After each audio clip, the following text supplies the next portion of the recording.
രാജ്യത്താദ്യമായി വാഹനാപകടത്തിൽ മരിച്ചത് ആരാണെന്ന് അറിയാമോ? ഏകദേശം എത്ര വർഷം മുമ്പായിരിക്കും ആദ്യ അപകടമെന്ന് ഊഹിക്കാനാകുമോ?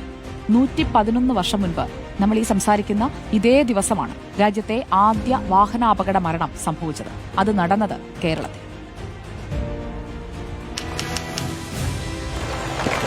കാളവണ്ടിയും കുതിരവണ്ടിയും മാത്രം കണ്ടിരുന്ന തിരുവിതാംകൂറിലെ ജനത ആ അദ്ഭുത കാഴ്ച കണ്ട് ഞെട്ടി.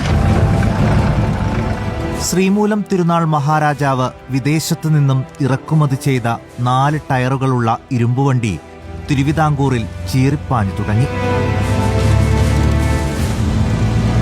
ഇതുകണ്ട ആധുനിക മലയാള ഭാഷയുടെ ശില്പിയായ കേരളവർമ്മക്കോയി തമ്പുരാന് ഒരു ആഗ്രഹം. വൈക്കം ക്ഷേത്രത്തിൽ ദർശനം നടത്താൻ കാറിൽ പോയാലെന്താ? അങ്ങനെ അനന്തരവനായ AR രാജരാജവർമ്മയോടൊപ്പം 1914 സെപ്റ്റംബറിൽ തിരുവനന്തപുരത്തു നിന്നും കേരളവർമ്മക്കോയി തമ്പുരാൻ പുറപ്പെട്ടു.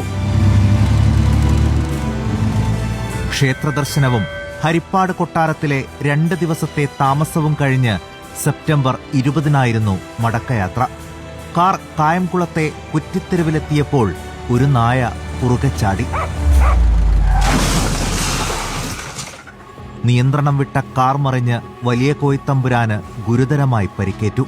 സഹയാത്രികൻ AR രാജരാജവർമ്മ പരിക്കേൽക്കാതെ രക്ഷപ്പെട്ടു.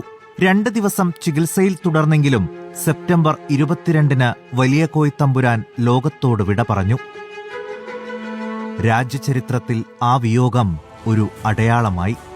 ഇന്ത്യയിലെ ആദ്യത്തെ വാഹനാപകടം മൂലമുള്ള മരണം. ആ ദുരന്ത ചരിത്രത്തിനിന്ന് 111 വർഷം പൂർത്തിയാകുന്നു. Research desk reporter.